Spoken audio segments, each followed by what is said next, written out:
200 yil sir tutilgan 2000 years later. va sizga hech qaysi bir ginekolog aytmagan tez homilador bo'lish usullarini bilmoqchimisiz? Unda eshitamiz. Qabilalarni toping, qanaqa nomlar bor. Birinchisi bu qora tovuqning tuxumini har kuni yeyish. Kayfingiz yo'qmi, mobodo? Ikkinchisi bu sariqmonli tezagini qizdirib, kepaklar qo'shib, chotta orasiga bosib qo'yish. Uchinchisi har kun jinsiy aloqa qilsa tez homilador bo'ladi. To'rtinchisi bu oyoqlarni tepa ko'tarish kerak, tezroq urug'ni yaxshilab tezroq yetib boradi. Shuni bilmaysizlar-da ko'pchiliklar. Oh my god!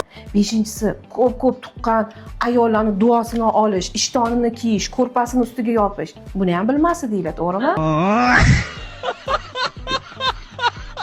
Oltinchisi mandarin haqida eshitganmisiz? Ko'p mandarin yegan ayollar tez homilador bo'ladi. U ham yetmasa-chi, to'ydan oldin hamma tez issiq ukollarni olib, hamma yoqni qizdirsa, pishib boradi, shunday tez homilador bo'ladi. Men eshitmagan yana qaysi usullarni siz bilasiz yoki qaysilar haqida eshitgansiz? Kommentariyada yozib qoldiring.